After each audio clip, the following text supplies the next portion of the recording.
तुम्हारे जीवन में अभी कुछ क्षण शेष हैं। इस वानर बालक को मृत्यु के घाट उतारने के बाद मैं शांति पूर्वक तुम्हें अपना भोजन बनाऊंगा। त्रिशिरा, तुम मुझे इधर पकड़ने आओगे तो मैं कूदकर उधर चला जाऊंगा।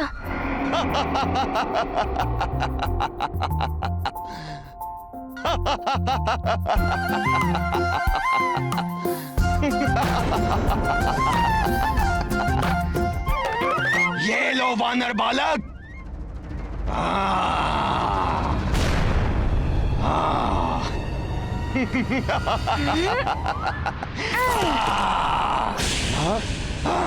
मैं वहाँ नहीं, यहाँ हूँ।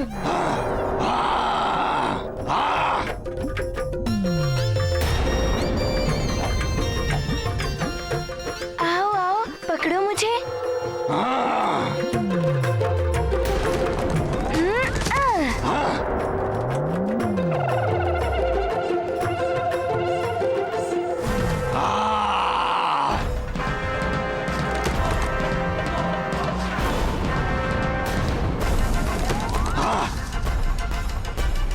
मैं यहाँ हूँ त्रिशिरा जी। छका दिया वानर, परंतु मैं तुझे बचकर जाने नहीं दूंगा। अभी पकड़ता हूँ।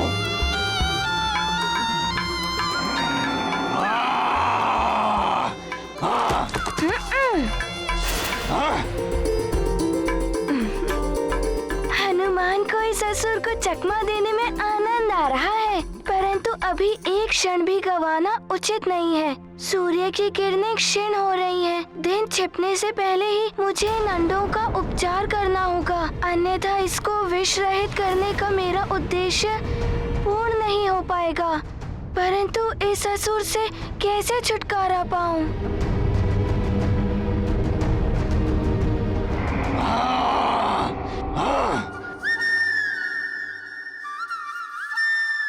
मुझे देखकर हंस रहे हो वानर बालक? यहाँ वहाँ कूदना तो तुम वानरों की प्रवृत्ति है। कब तक कूदते रहोगे? कभी तो मेरे हाथ आओगे। हाँ, आप सत्य कह रहे हैं त्रिशिरा जी। मैं अधिक देर तक आपका सामना नहीं कर पाऊंगा। अन्यथा आप अपनी ध्वनि तरंगों से हनुमान को आहत कर देंगे, परंतु उस ध्वनि तरंग से आपके सिवा और कोई नहीं बच सकता। मैंने आपकी वो घातक ध्वनि तरंग आपकी ओर लौटा दी थी। वो आपसे टकराई, इसके पश्चात भी आप जीवित हैं। इसके पीछे भी एक रहस्य है।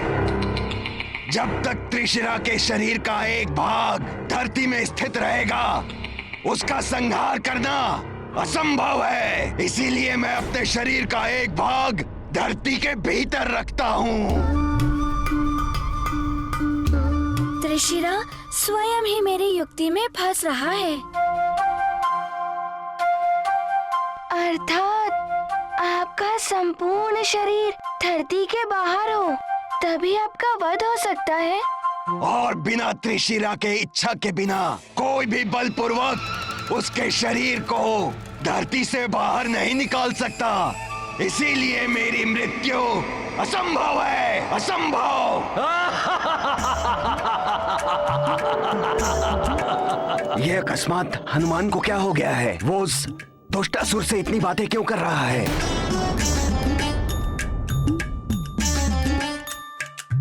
अब ज्ञात हुआ, इसका वध करने के लिए किसी युक्ति से इसे स्वेच्छा से पृथ्वी से बाहर निकालना होगा।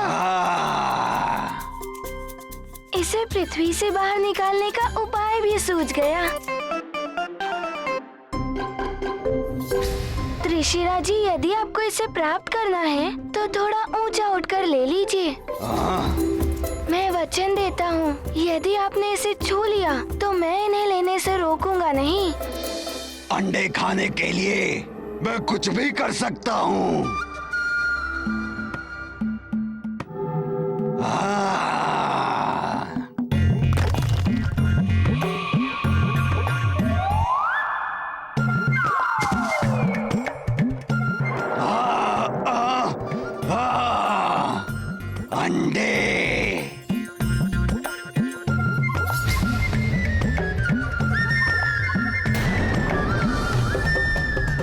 पृथ्वी से पूर्ण रूप से बाहर निकालने के लिए मुझे थोड़ा और ऊपर जाना होगा।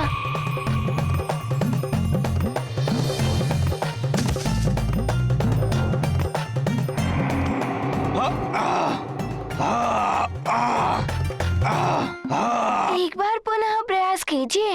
यदि आपने मुझे छू भी लिया, मैं इन अंडों के साथ आपको शीघ्र समर्पण कर दूंगा।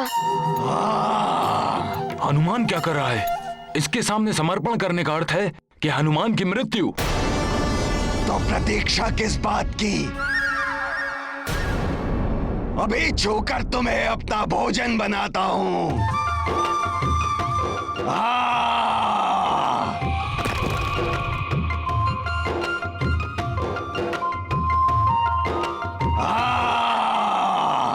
सखा,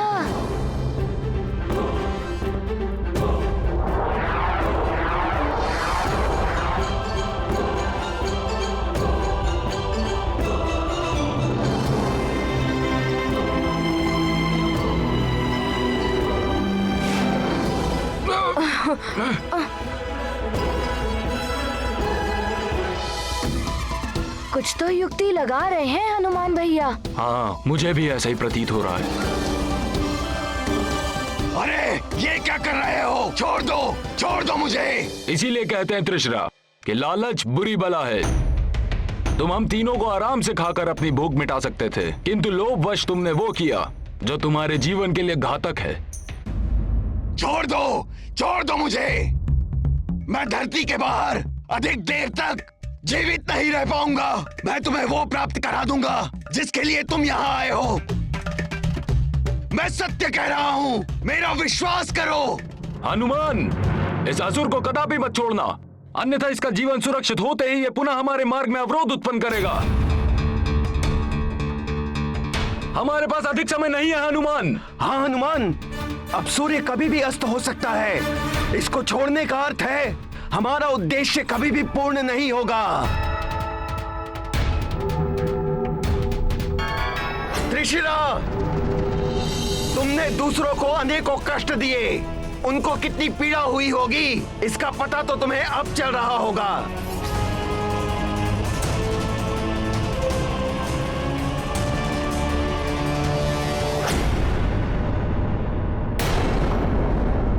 संध्या होने को है। स्वामी अभी तक लौट कर नहीं आए। मुझे तो चिंता हो रही है। मंत्री जी से पूछती हूँ, संभव है उनके पास कोई सूचना या समाचार।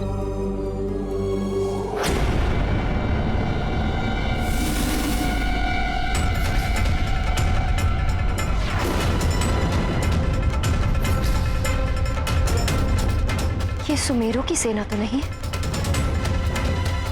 ये तो किष्किंधा की सेना है। किंतु किष्किंधा की सेना यहाँ क्या कर रही है?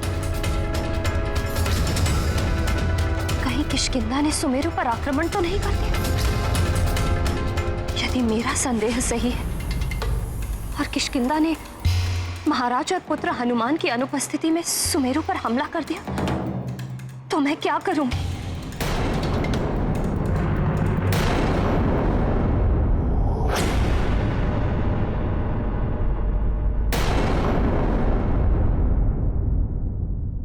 नहीं हनुमान, इन असुरों का स्वभाव होता है छल कपट करना। इसे कदापि मत छोड़ना। हाँ भैया हनुमान, ये तो हमें अपना आहार बनाने वाला था। इसका विश्वास किया तो संभव है ये पुनः हमारे प्राणों को हरने की चेष्टा करे। इसे मत छोड़ो हनुमान, तुम बहुत बड़ी भूल कर रहे हो। नहीं हनुमान, इसका विश्वास मत करना। त्रिशिरा, आपका विश्वास कर मैं आपको मुक्त करता हूँ। सखा, आंजनेय कर मंगल करनी, सकल ताप भव पाप हारनी, देव कृपा सुविमलता कारी, दूषण दुख शाप बहु भारी, सबको विनशे मारुति धीरा, पल में मिटे कोटि जुग पीरा। जुगन जुगन तुमरी प्रभुताई, जय महावीरा जगत गोसाई। रुक जाइए, आप लोग चिंता मत कीजिए, हनुमान आपके साथ है।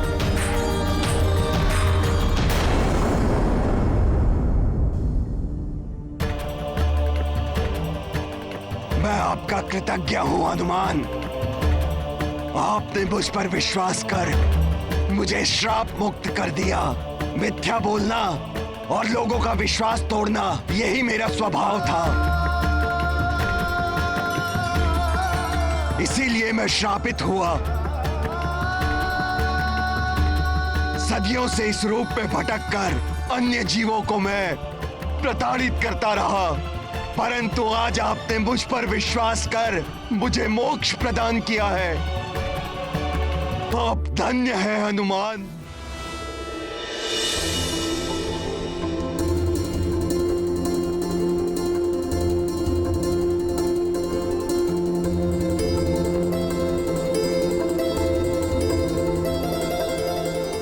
हनुमान, तुमने त्रिशिरा को मोक्ष देकर प्रवाल द्वीप की रक्षा की है। प्रवाल द्वीप अचानक इतना हरा भरा हो गया है।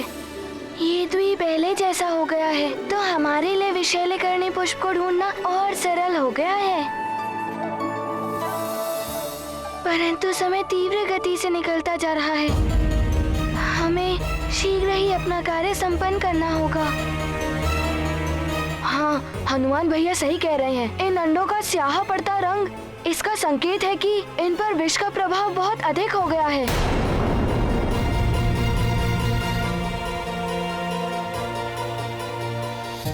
मैं अभी शीघ्र उड़कर विशाल्यकर्णी पुष्प ढूंढ कर लाता हूँ। उसके लिए आपको और श्रम करने की आवश्यकता नहीं है।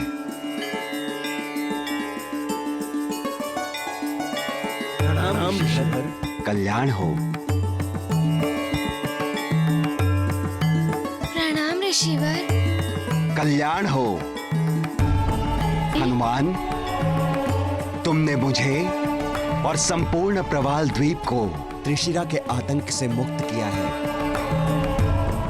इसीलिए यहाँ की हर वस्तु पर तुम्हारा पूर्ण अधिकार है। तुम्हारे यहाँ आने का अभिप्राय मुझे ज्ञात है, इसलिए मैं विशल्यकर्णी पुष्प स्वयं लेकर आया हूं, जिससे आपके प्रयोजन में और विलंब ना हो। धन्यवाद ऋषिवर।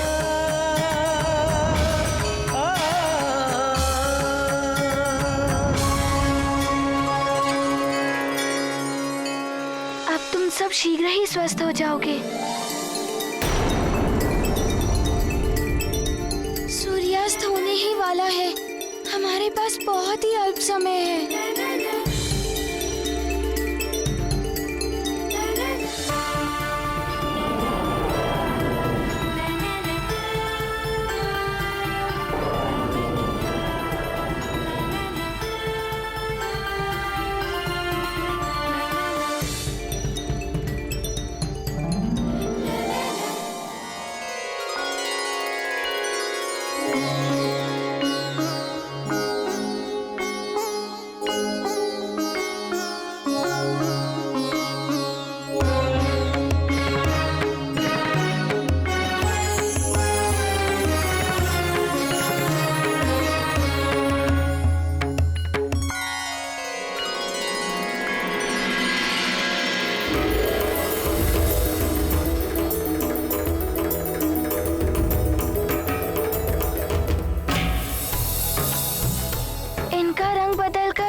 पुनः श्वेत हो रहा है।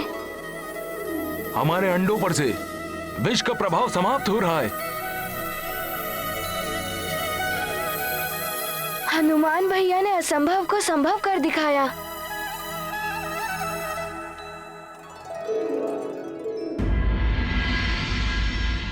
मैं यहाँ सुमेरु को किष्किंधा के अधीन करने आया हूँ।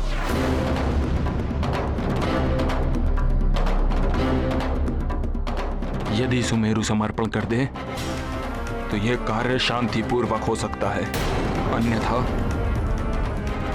मुझे बल का प्रयोग करना होगा। सुग्रीव,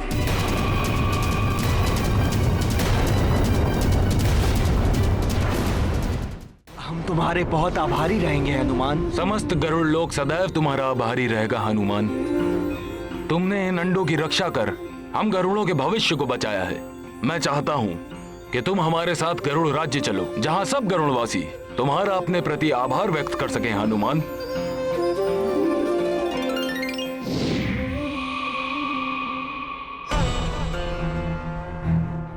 प्रणाम ऋषिवर। कल्याण हो।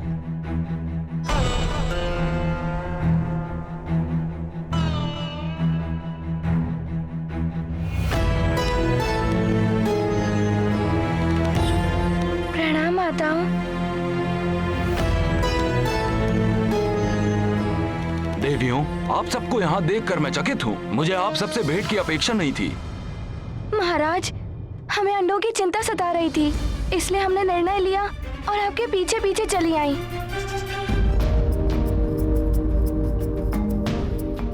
चलिए।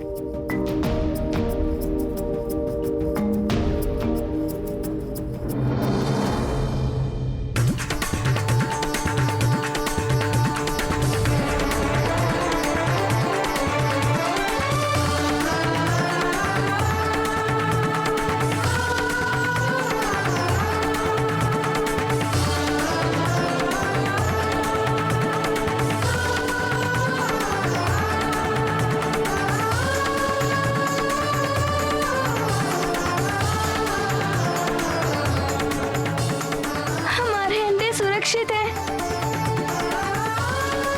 हनुमान।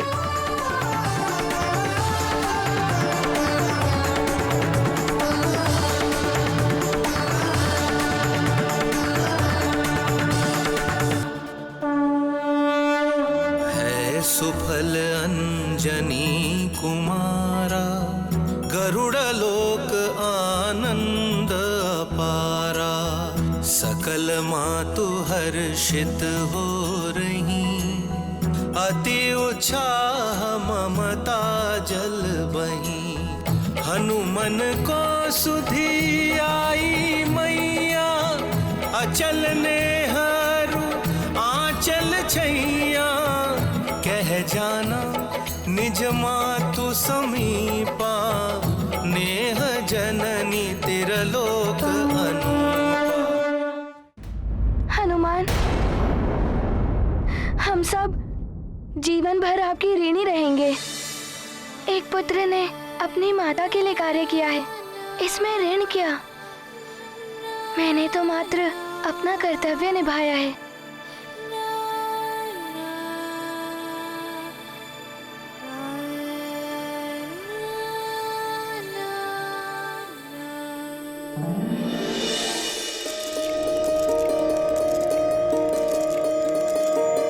अंडे फूट रहे हैं, हमारे गरुड़ शिशु बस इस संसार में आने ही वाले हैं।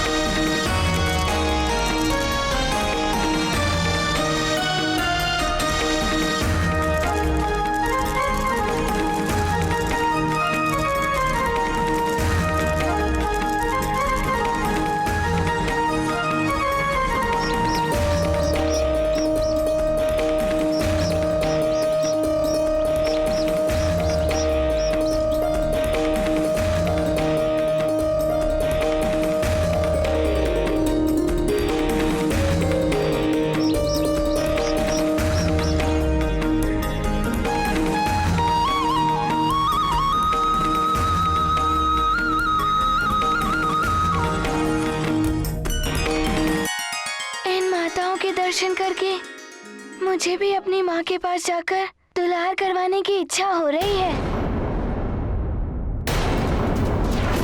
तुम्हारे पिता महाराज ऋक्षराज और महाराज केसरी जी के बीच घनी मित्रता है।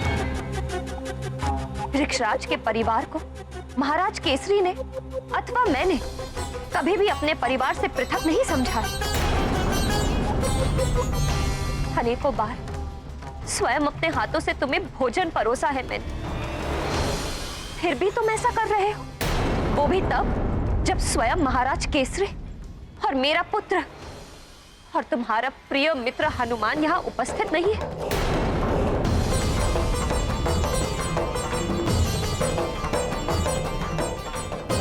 हनुमान, मैं अभी माँ के पास जाता हूँ। कुशलता से जाओ पुत्र। प्रणाम माताओं। प्रणाम महाराज जटायु।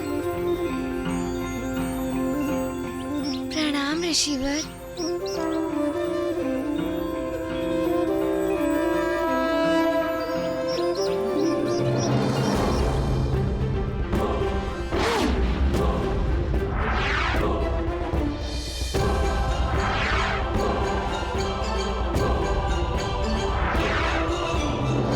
तुम्हारा कल्याण हो पुत्र सुग्रीव। अंजना, सुग्रीव की व्यवस्था को मैं भली भांति जानता हूं। दोष सुग्रीव का नहीं, वाली का है। वाली पथभ्रष्ट हो गया है, भटक गया है अपने मार्ग से। उसने स्वयं को किष्किंधा का महाराज घोषित कर दिया, मित्र ऋक्षराज को बंदी बना लिया। अब राजा मैं हूं, मेरे आदेश का पालन करो। बंदी बना लो इन्हें, बंदी बना लो इन्हें, बंदी बना लो इन्हें।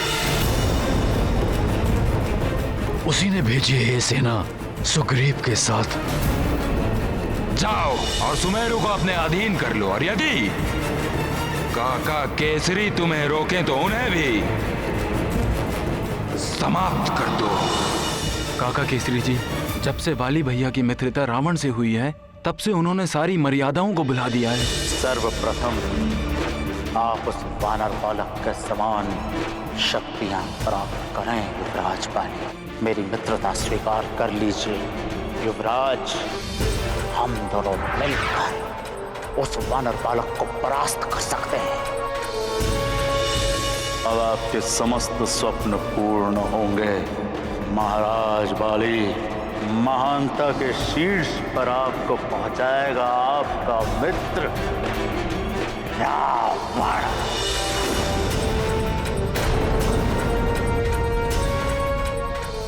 जो उनकी इच्छा होती है वो वही करते हैं। मुझे तो उन्होंने आपका वध कर कर सुमेरु पर आधिपत्य स्थापित करने का आदेश दिया है। ये युवराज सुग्रीव को क्या हो गया? ये महाराज वाली के विरुद्ध हो गए तो वे तो इनका वध ही कर देंगे।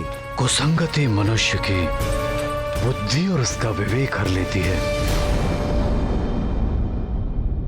वो उचित और अनुचित का मार्ग भूल जाता है।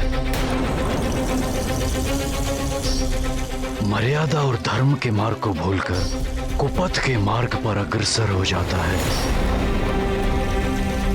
अतः वो स्वयं के ही अंत और पतन का कारण बनता है। दुख मुझे इस बात का है कि वाली पर अनुचित मार्ग का इतना प्रभाव पड़ चुका है कि मैं उसे उचित मार्ग पर लाने के लिए कुछ नहीं कर पा रहा हूं।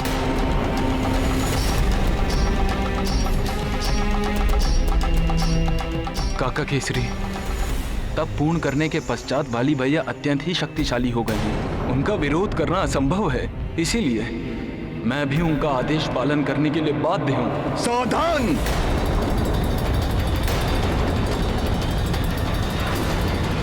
यदि किसी ने राजकुमार सुग्रीव पर प्रहार करने का प्रयास किया तो ये कोकट उसके प्राण हर लेगा।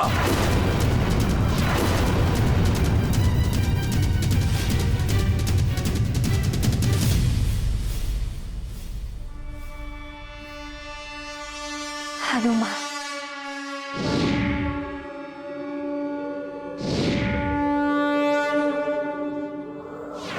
कोकट, तुम्हारी इस धृष्टता के पश्चात भी तुम जीवित हो तो वो इसीलिए क्योंकि मेरा पुत्र हनुमान यहाँ नहीं है। अन्यथा वो अपने पिता और सुमेरु के महाराज केसरी जी के अपमान करने का तुम्हें कठोर दंड देता। महाराज वाली की शक्ति के आगे आपके पुत्र का बल कुछ भी नहीं है महारानी। महानतम महाराज वाली सर्वशक्तिमान हैं। अब उन्हें आपका पुत्र हनुमान भी परास्त नहीं कर सकता।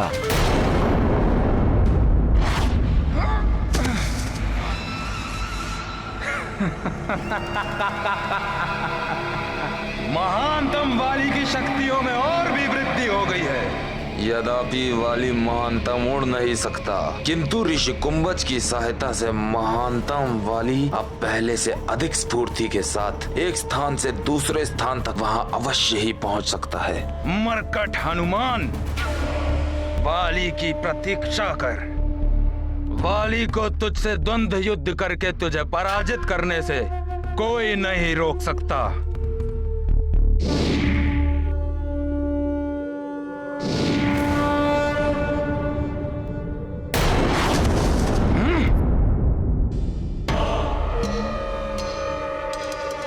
महानतम वाली को प्रवाल द्वीप पहुंचने में थोड़ा सा विलंब हो गया, अन्यथा वो मरकट वहां से जीवित नहीं जाता।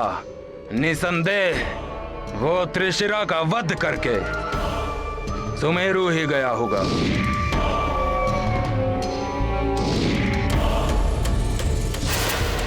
अब मैं भी सुमेरु जाकर उसका वध करूंगा।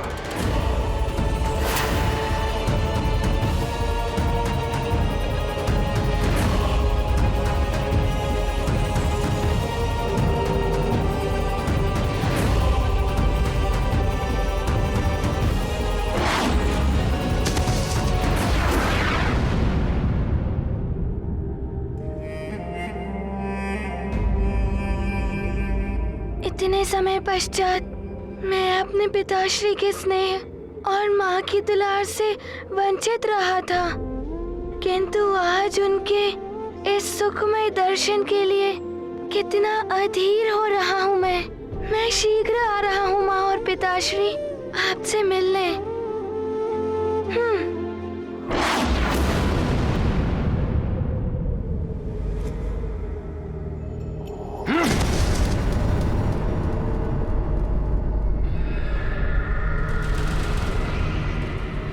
मेरे आदेश अनुसार सुग्रीव, उस मरकट हनुमान के सुमेरु पहुंचने से पूर्व ही मेरे अर्थात सुमेरु के महाराज महानतम वाली का आधिपत्य स्थापित कर चुका होगा।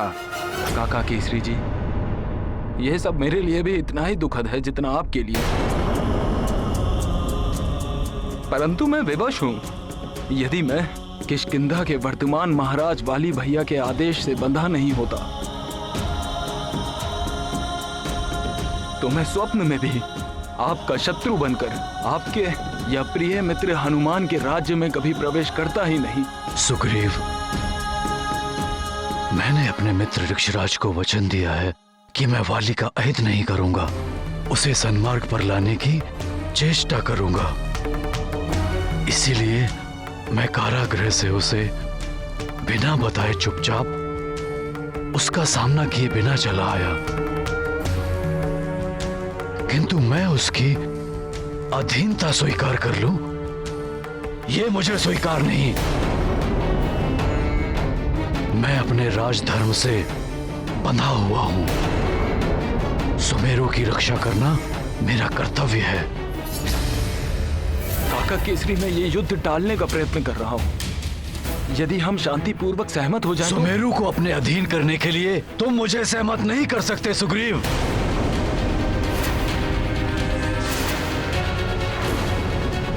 मैंने तुम्हें अपने पुत्र हनुमान के समान माना है, परंतु सुमेरु की सुरक्षा मेरा धर्म है।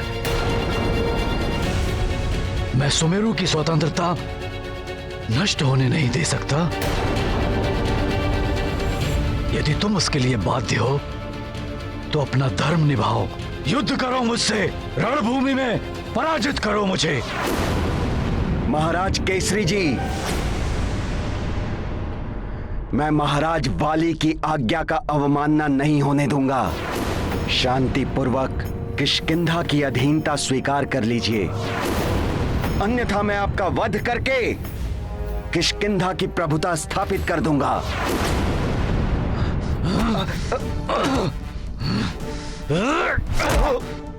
मेरी राज्यसभा के नियमों का उल्लंघन करने का अधिकार किसी को नहीं है कोकट। मैं तुम्हारे शत्रु व दुर्दृष्ट व्यवहार के लिए तुम्हें मृत्यु दंड दे सकता हूं।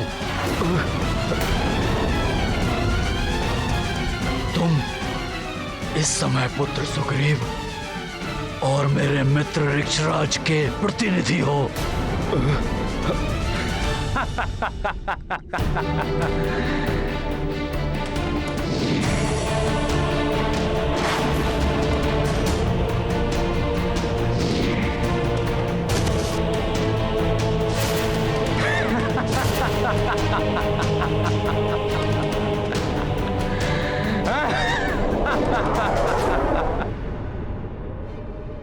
वाली भैया,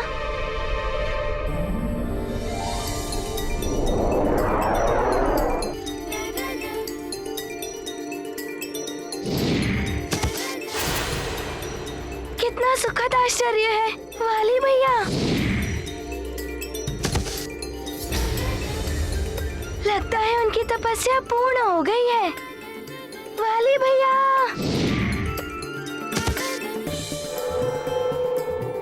वाली भैया,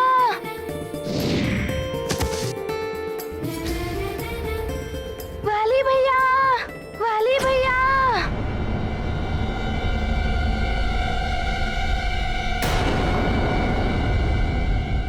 नहीं, शांत हो जाइए आप सब।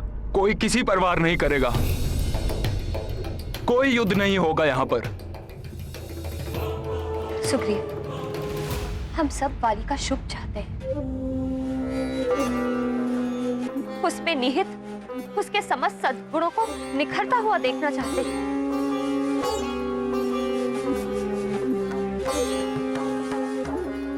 कुसंगति से प्रभावित होकर वो अधर्म के मार्ग पर चल पड़ा। हमारा कर्तव्य है कि हम उसे पाप करने से रोकें, किंतु आप सभी इसके विपरीत उसकी आज्ञा मानकर उसके पाप का भागी बनकर यहाँ चले आए।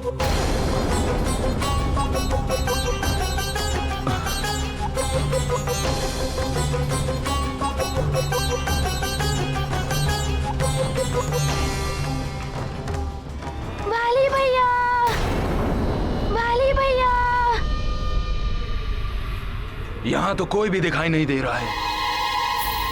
मुझे ऐसा क्यों प्रतीत हो रहा है कि जैसे वो मायावी मरकट मुझे पुकार रहा हो। मैं अभी आता हूँ आपके पास। इस मरकट से अधिक घृणा मुझे और किसी से नहीं।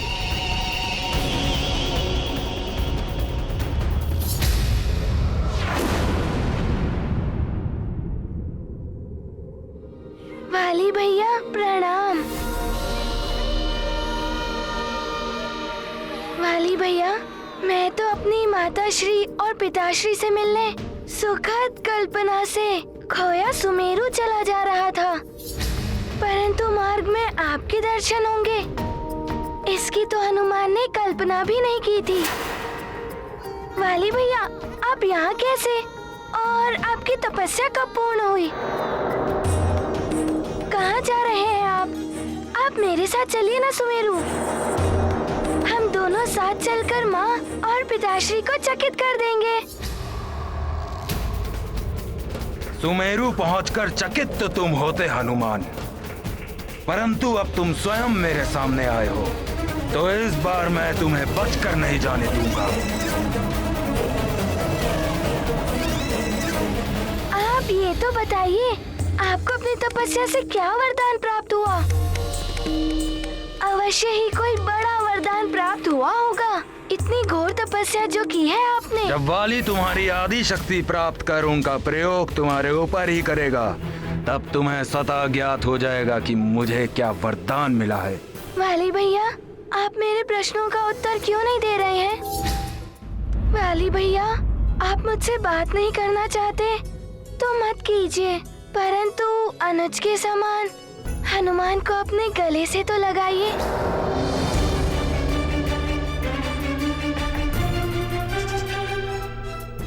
लगाइए।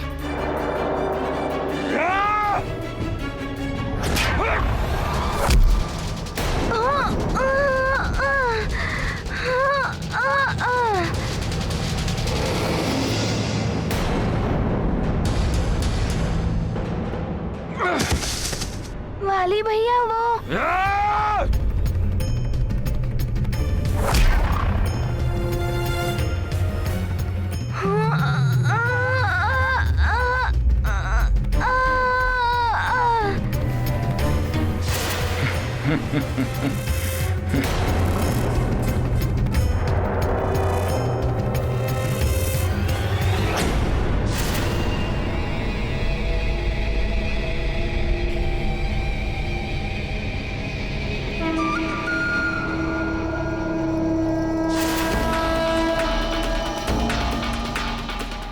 आश्चर्य है, मेरे इतने कठोर प्रहार का इस मरकट पर कोई प्रभाव नहीं पड़ा।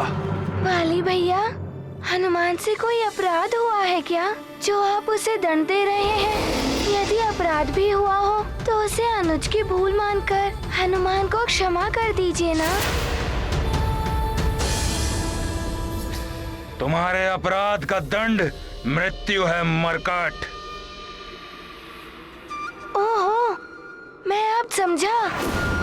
आप मेरी परीक्षा ले रहे हैं कि आपकी अनुपस्थिति में मैंने कितनी शक्तियाँ अर्जित की हैं, है ना वाली भैया? वाली भैया नहीं, महानतम महाराज वाली कहो।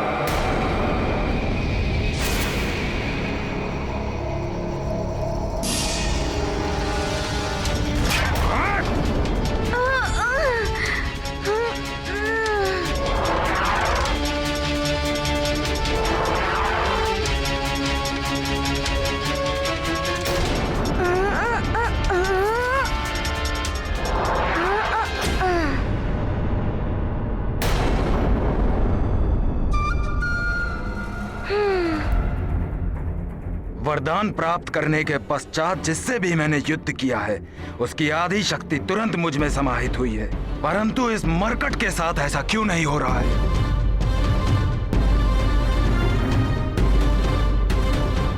मुझे और वार करने की आवश्यकता है। मैं पुनः प्रयत्न करता हूं।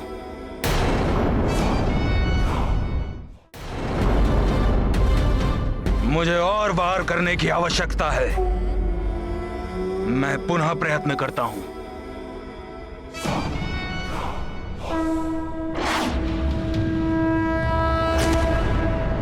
वाली भैया, आप वहाँ कहाँ जा रहे हैं? मुझे ढूंढने? किंतु मैं तो आपके पीछे खड़ा हूँ।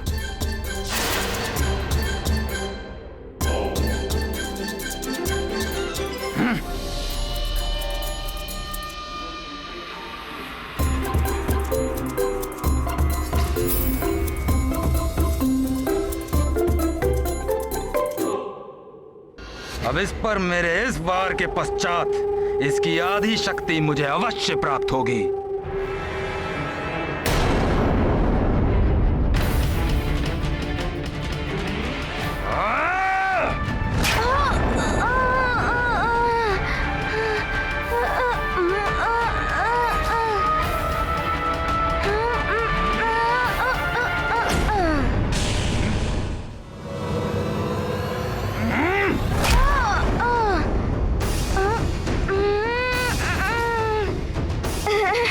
अरे वाली भैया,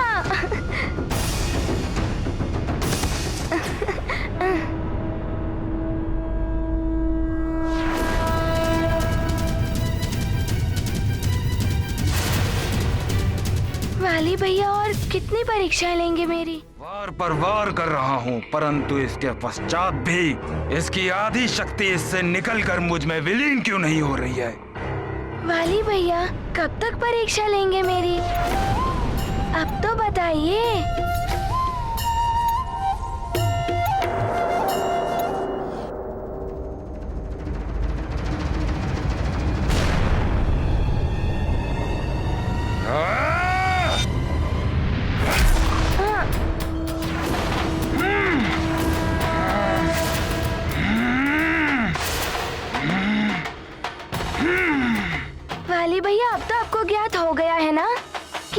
शक्तियों में कितनी वृद्धि हुई है।